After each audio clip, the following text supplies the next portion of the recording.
Not all the Trump administration's policies are dubious. One is very good, in theory at least, the Department of Government Efficiency. While that term could be an oxymoron, like political wisdom, if DOGE is useful, so may be a Canadian version. DOGE aims to identify wasteful, duplicative, unnecessary or destructive government programs and replace outdated data systems. It also seeks to lower overall costs and ensure mechanisms are in place to evaluate proposed programs for effectiveness and value for money.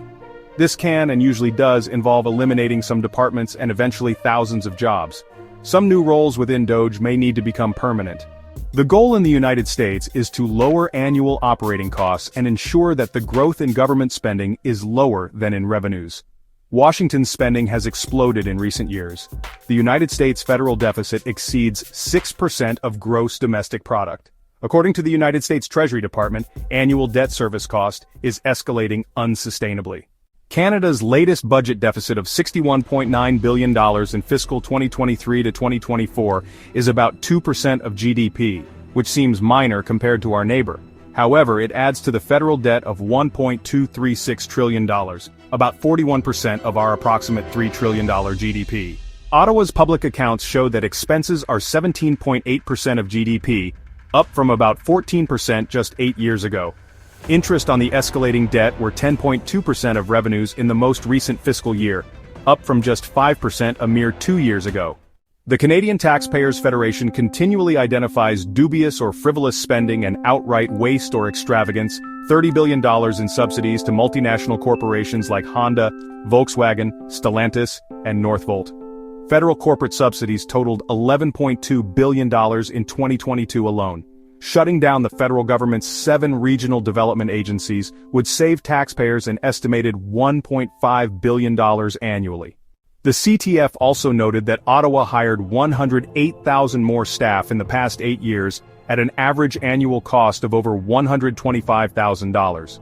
Hiring in line with population growth would have added only 35,500, saving about $9 billion annually. The scale of waste is staggering. Canada Post, the CBC, and Via Rail lose in total over $5 billion a year. For reference, $1 billion would buy Toyota RAV4S for over 25,600 families. Ottawa also duplicates provincial government functions, intruding on their constitutional authority. Shifting those programs to the provinces, in health, education, environment and welfare, could save many more billions of dollars per year. Bad infrastructure decisions lead to failures such as the $33.4 billion squandered on what should have been a relatively inexpensive expansion of the Trans Mountain Pipeline, a case where hiring better staff could have saved money. Terrible federal IT systems, exemplified by the $4 billion Phoenix payroll horror, are another failure. The Green Slush Fund misallocated nearly $900 million. Ominously, the fast-growing old age supplement and guaranteed income security programs are unfunded, unlike the Canada Pension Plan. Their costs are already roughly equal to the deficit and could become unsustainable. Canada is sleepwalking toward financial perdition. A Canadian version of DOGE, Canada Accountability, Efficiency and Transparency Team, or CAETT, is vital.